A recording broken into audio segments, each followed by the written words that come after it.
देखो, सबको मरना है एक दिन, कोई यहाँ जीने नहीं आया है।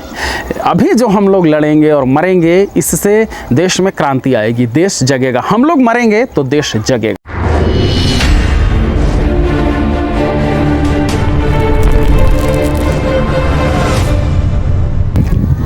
नमस्ते, द फ्रीडम में आपका स्वागत है। मैं सुधीर। आज हम लोग देख रहे हैं वह वीडियो जो केंद्रित है बाघा जतीन की शहादत पर, और ये दूसरा भाग है। बाघा जतीन की शहादत पर केंद्रित पहले भाग में हम लोगों ने देखा था कि किस तरह से पथौरिया घाट वाले मकान में जब रहते हैं वहाँ एक व्यक्ति की हत्या हो जाती है। वहाँ पर बहुत सारे क्रांतिकारी जमा थे, उनमें से एक ने गोली मार दी थी उसे गुप्तचर समझ करके, और वह आदमी मरते समय यह इल्ज़ाम लगा देता है, गोली मारने का इल्ज़ाम बाघा जतीन पर, और इस तरह से बाघा जतीन पर मर्डर का केस बन जाता है, फांसी की सज़ा तय हो जाती है। और फिर वहाँ से अपने सभी साथियों को सुरक्षित पहुँचा करके बाघा जतीन अपने 4 दूसरे साथियों के साथ चले आते हैं बालेश्वर के पास रहने। वहाँ जब रह रहे होते हैं बालेश्वर में, तो 4 और साथी उनके साथ हैं, चित्तप्रिय, मनोरंजन, नीरेंद्र और ज्योतिष, इनके साथ वहाँ रहते हैं। उधर ये एक और घटना हुई थी कि बैंकॉक में एक वकील पकड़े गए थे जो इन लोगों के साथ जुड़े हुए थे, और उन्होंने सारी बात उगलती थी। परिणाम यह हुआ कि पुलिस को पता चल गया कि बाघा जतीन कहाँ पर हैं, और पुलिस वहाँ पर आने लगी। और इसी दौरान बाघा जतीन को भी पता चल जाता है कि पुलिस को उनके बारे में जानकारी मिल गई है, यहाँ पर पुलिस छापा मारने वाली है। दिक्कत ये होती है कि बाघा जतीन के 2 साथी उस समय जंगल में करीब 12 किलोमीटर दूर उनसे गए हुए होते हैं किसी काम से, और बाघा जतीन ये नहीं चाहते कि अपने साथियों को छोड़ करके वो निकल जाएं और बाकी 2 साथी लौटें तो मुश्किल में पड़ जाएं। तो ये फैसला होता है कि जा करके उन्हें बचाएं, मतलब बाघा जतीन को। बाघा जतीन ये फैसला करते हैं कि दोनों साथियों को भी लेंगे और उसके बाद निकलेंगे, और अंधेरी रात में ही निकल पड़ते हैं बाघा जतीन अपने और जो वहाँ साथी थे उनके 2 और उन लोगों के साथ, और रात में वो घने जंगल में अपने साथियों के पास पहुँचते हैं। पुलिस तब तक यहाँ आ जाती है। पुलिस इन सब के पीछे लग चुकी थी, और अब ये लोग बचने की कोशिश कर रहे थे कि सीधे आमने सामने की मुठभेड़ न हो। अलग अलग गांव में छिपते हुए, कहीं जंगल में छिपते हुए, कहीं पहाड़ी पर छिपते हुए ये लोग बढ़ रहे हैं, छिपने की कोशिश कर रहे हैं। दूसरी ओर पुलिस का शिकंजा अधिक कसता जा रहा है, मिलिट्री बुला ली जाती है, और जितने भी सैन्य साजो सामान हैं उस समय के हिसाब से अत्याधुनिक हथियार थे, सर्च लाइट वगैरह सब कुछ मंगा ली जाती है, और इन 5 की खोज, खास करके बाघा जतीन की खोज शुरू हो जाती है। साथ ही पुलिस एक और काम करती है कि वहाँ जो अगल बगल के गांव थे उन सब जगह ये संदेश फैला देती है कि डकैतों का एक गिरोह इधर आया हुआ है, वो लूट मार करता है, किसी को ठीक से रहने नहीं देता, ये वो, और उस डकैतों की गिरोह को पकड़ने की कोशिश की जा रही है। आप सभी मदद कीजिए। वो जब गिरोह पकड़ा जाएगा डकैतों का, तो आप सबको इनाम मिलेगा। गाँव वाले भी पुलिस की चाल में आ जाते हैं, फंस जाते हैं, और करीब 1000 गांव वाले भी इन सब का पीछा करने लगते हैं। एक और काम फिर ब्रिटिश पुलिस करती है कि नदी के किनारे, जहां से नदी पार करके कहीं निकल सकते थे ये लोग, नदी के किनारे लगातार पुलिस चौकियां बिठा दी जाती हैं ताकि ये लोग निकल नहीं सकें। ये कहानी पहले भाग में हम लोग सुन चुके थे। अब ये अंतिम दिन की बात है, 9 सितंबर 1915 वो दिन था जब अब वो इनकी शहादत का वो दिन आता है। हुआ ऐसा कि घने जंगल में थे, और पुलिस पार्टी 2 तरफ से बंट करके और इन सबको पकड़ने की कोशिश करने लगी।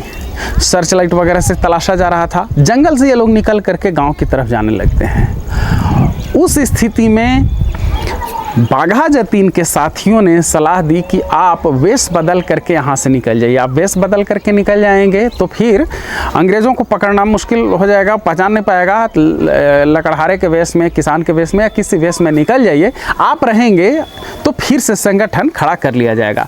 संगठन से एक बात और जान लीजिए कि इस इलाके में इन लोगों को सबसे अधिक परेशानी इसलिए आ रही थी कि ये यहाँ आ गए थे जहाँ इन लोगों का कोई संगठन नहीं था। संगठन होता तो निश्चित रूप से ये लोग बच सकते थे, अपने आप को बचा सकते थे, लेकिन यहाँ इन लोगों का कहीं कोई आदमी नहीं था जिस इलाके में ये लोग फंस गए थे।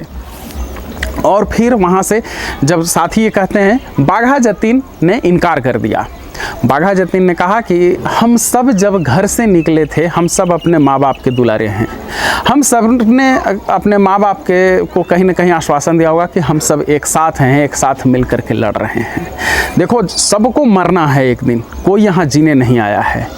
अभी जो हम लोग लड़ेंगे और मरेंगे, इससे देश में क्रांति आएगी, देश जगेगा। हम लोग मरेंगे तो देश जगेगा, ये कहना था बाघा जतीन का। और इस तरह से वो कहते हैं कि अब हम लोग यहाँ से अकेले मैं कहीं नहीं जाऊँगा।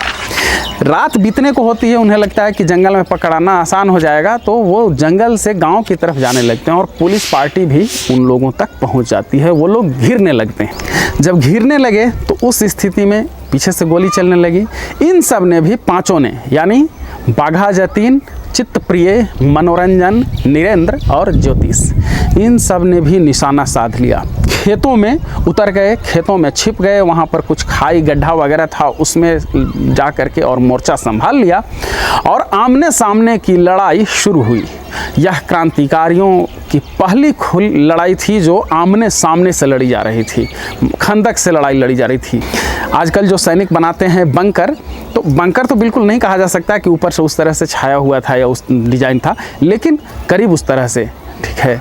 वो खेतों में छिप करके और तैयार हो जाते हैं और गोलीबारी शुरू होती है। दोनों तरफ से गोलियां चलने लगती हैं। एक तरफ पूरी ब्रिटिश फौज है, सिपाही के जवान हैं ढेर सारे लोग। दूसरी तरफ ये 5 क्रांतिकारी, जिन्हें न तो 2 दिन से अन्न का एक दाना नसीब हुआ है और न ही 1 मिनट के लिए नींद। थकावट से, नींद से, भूख से इन सब का हाल बेहाल था। इसके बावजूद जब बात आ गई तो आमने सामने की गोलियां चलने लगी।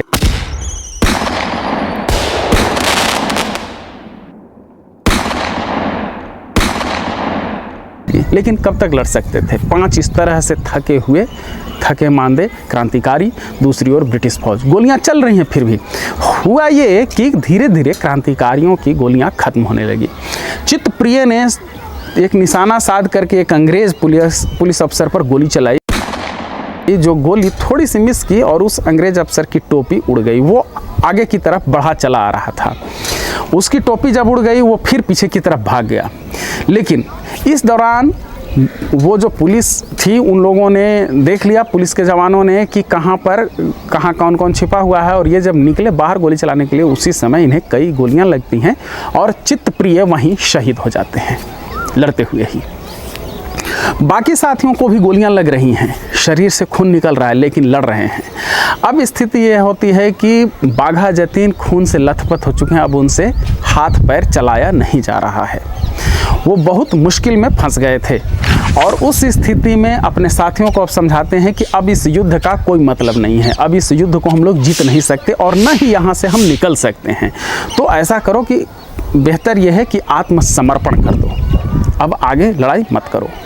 और अपने साथियों को उन्होंने समझाया, बाघा जतीन ने, और इस बात के लिए उन लोगों को तैयार किया कि वे सभी आत्मसमर्पण करेंगे। आत्मसमर्पण कर देते हैं ये लोग। पुलिस वहाँ पहुँच करके इन सबको घेर लेती है और इसके साथ ही बाघा जतीन ज़मीन पर गिर पड़ते हैं खून से लथपथ। वहाँ बाघा जतीन के कंठ से निकलता है, एक आवाज़ निकलती है, पानी। मनोरंजन, जो कि खुद भी खून से लथपथ थे, वो किसी तरह उठते हैं। बगल में एक नाला या गड्ढा था जहाँ पर पानी था। अपनी चादर भिगो करके और ले आते हैं और चादर गार करके मुंह में पानी देने की कोशिश करते हैं बाघा जतीन के मुंह में। यह देख करके एक अंग्रेज अफसर का दिल पिघल गया और वो अपनी टोपी या हैट निकाल करके गया और पानी भर करके उसमें ले आया और पिलाने लगा इनको पानी, बाघा जतीन को। बाघा जतीन कहते हैं, मुस्कुराते हैं, थोड़ी सी जब पानी मिलता है थोड़ी चेतना इनकी जगती है। और मुस्कुराते हुए बाघा जतीन ने कहा कि जो कुछ भी यहाँ हुआ है उसके लिए सिर्फ मैं जिम्मेदार हूँ। इन सब को मैंने ये किया था या इस तरह से मैंने मजबूर किया था। इसमें इन सब की मतलब जो उनके और 3 साथी बचे हुए थे उन लोगों की कोई गलती नहीं है, सारी जिम्मेदारी मेरी है, पूरा का पूरा कसूरवार अगर कोई है तो मैं हूँ। और फिर यहाँ से पुलिस उन सबको घायल अवस्था में उठा करके ले जाती है कटक में। कटक के अस्पताल में बाघा जतीन की मृत्यु हो जाती है उसी दिन। 9 सितंबर 1915 की ये बात है। बाकी 3 साथी बच गए, मनोरंजन, नीरेंद्र और ज्योतिष। मनोरंजन और नीरेंद्र को इस मामले में फांसी की सज़ा सुनाई जाती है और साथ ही ज्योतिष को आजीवन काले पानी की सज़ा सुना दी जाती है। फांसी से पहले क्या उनके मनोभाव रहे होंगे, हमारे क्रांतिकारी कितने बहादुर थे, कितना जज्बा था उनमें देश के लिए, यह आप उनकी लिखी चिट्ठी से जान सकते हैं। कटक फांसी घर से चिट्ठी लिखी थी मनोरंजन और नीरेंद्र ने। देखिए कि उस चिट्ठी में उन्होंने क्या लिखा था। चित्तप्रिय और दादा यानी बाघा जतीन चले गए, हम भी जाते हैं। आशा है आप लोग पहले की तरह काम चलाएंगे, भगवान आप लोगों को सफलता दान करेंगे। आज हमारे जीवन की विजयादशमी है, अलविदा अलविदा। जो चले गए उन्हें लौटा लाने का कोई उपाय नहीं, किंतु ज्योतिष की मुक्ति के लिए क्या करना चाहिए यह उनके स्वदेशवासी ही निश्चय कर सकेंगे। यह चिट्ठी फांसी से पहले कटक फांसी घर से मनोरंजन और नीरेंद्र ने लिखी थी अपने दोस्तों के पास। और फिर इस चिट्ठी के साथ एक और चिट्ठी का प्रसंग यहाँ जरूरी है। वो चिट्ठी कोलकाता के कमिश्नर मिस्टर टेगार्ट ने लिखी थी। वहाँ के एक बहुत बड़े बैरिस्टर थे जे.एन. रॉय का। और इस चिट्ठी में लिखा था पुलिस कमिश्नर ने, मिस्टर टेगार्ट ने, though I had to do my duties, I have great admiration for him. He was the only Bengali who died in an open fight from a trench। मतलब मैं अपनी duty कर रहा था, इसके बावजूद उसके लिए यानी बाघा जतीन के लिए मेरे दिल में बहुत अधिक सम्मान है। वह एकमात्र बंगाली है जिसने खुली खंदक से आमने सामने की लड़ाई लड़ी। हालांकि इसके बाद कई और लड़ाइयाँ आमने सामने से लड़ी गई हैं, उन सब का भी जिक्र होगा दूसरे वीडियो में। लेकिन ये ब्रिटिश पुलिस का एक बहुत बड़ा अफसर, कलकत्ता का पुलिस कमिश्नर, इस बात को लिखता है कि ये पहली लड़ाई थी जिसमें खंदक से मोर्चा लिया और वो पहला बंगाली बाघा जतीन को बताता है जिसने आमने सामने की मोर्चा संभाली। और इस तरह से बाघा जतीन शहीद हो जाते हैं। ज्योतिष को भेज दिया जाता है काले पानी की सज़ा के लिए, जहाँ भेजा जाता था यानी सेल्यूलर जेल में, अंडमान में। वहाँ अंडमान जेल में इतना अधिक टॉर्चर किया जाता है कि ज्योतिष पागल हो जाते हैं और पागल होने के बाद उन्हें बहरामपुर पागल खाने में भर्ती कराया जाता है। उस पागल खाने में ही ज्योतिष की मृत्यु हो गई। ज्योतिष जब काले पानी की सज़ा काट रहे थे उस समय वहाँ ढेर सारे और दूसरे कैदी भी थे, जिनमें एक थे सचिंद्रनाथ सान्याल। और सचिंद्रनाथ सान्याल से ज्योतिष ने ही ये सारी बातें कही थी। और फिर सचिंद्रनाथ सान्याल ने जब अपनी प्रसिद्ध पुस्तक लिखी बंदी जीवन, उसमें उन्होंने इन सारी बातों को लिखा। ये जो मैं प्रसंग सुना रहा हूँ ये वहीं से है। बाघा जतीन पर वीडियो की फरमाइश काफ़ी दिनों से आ रही थी। देखिए, हमारी ये कोशिश होती है कि जब तक कि पूरी तरह पुष्टि नहीं हो जाए, हर तरीके से ये बिल्कुल ये साबित नहीं हो जाए कि बिल्कुल ऐसी ही घटना थी, तब तक मैं वीडियो नहीं बनाता हूँ। आप लोग आदेश करते हैं, फरमाइश करते हैं, उसके लिए सलाम आपको, इस प्यार के लिए सलाम।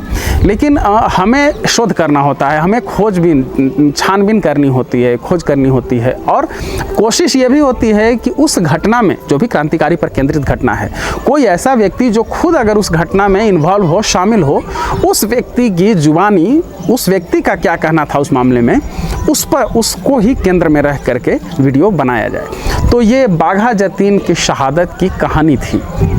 उम्मीद है कि बाघा जतीन की शहादत के संबंध में जो आपके सवाल थे या जो उत्सुकता थी वो इस वीडियो के बाद पूरा हो जाएगा। वीडियो ख़त्म करने से पहले हम उन तमाम हृदयवान महानुभावों के प्रति आभार प्रकट करना चाहते हैं जिन्होंने आर्थिक सहयोग दे करके हमारे इस अभियान को, इन शोध कार्यों को जारी रखने में मदद की है। उन्हें दिल से आभार। और साथ ही आप सभी जो इस वीडियो को देख रहे हैं उनसे मेरा आग्रह है कि अगर आप आर्थिक रूप से सक्षम हैं तो हमारे इस अभियान को जारी रखने के लिए, क्रांतिकारियों पर शोध कार्य जारी रखने के लिए आर्थिक सहयोग करें। आपके स्क्रीन पर एक बैंक खाते का विवरण नज़र आ रहा होगा, उस बैंक खाते के माध्यम से आप हमारी मदद कर सकते हैं। इस बैंक खाते का विवरण डिस्क्रिप्शन में भी दिया हुआ है, आप वहाँ भी जा करके बैंक खाते का विवरण नोट कर सकते हैं। और अब फिर आप तमाम लोगों से आग्रह है कि क्रांतिकारियों की जानकारी तमाम हिंदुस्तानियों तक पहुंचाने में हमारी मदद करें। अधिक से अधिक लोगों तक वीडियो शेयर कीजिए, लोगों तक पहुंचाइए। और अगर अब तक आपने चैनल को सब्सक्राइब नहीं किया है तो चैनल को सब्सक्राइब कर दीजिए। वीडियो कैसा लगा ये पता चलता है आपके लाइक और डिसलाइक से, तो अगर कहीं आपको अच्छा नहीं लग रहा है तो डिसलाइक कीजिए, अच्छा लग रहा है तो लाइक कीजिए। और फिर मिलेंगे अगले वीडियो में। धन्यवाद। जय हिंद। इनकलाब जिंदाबाद।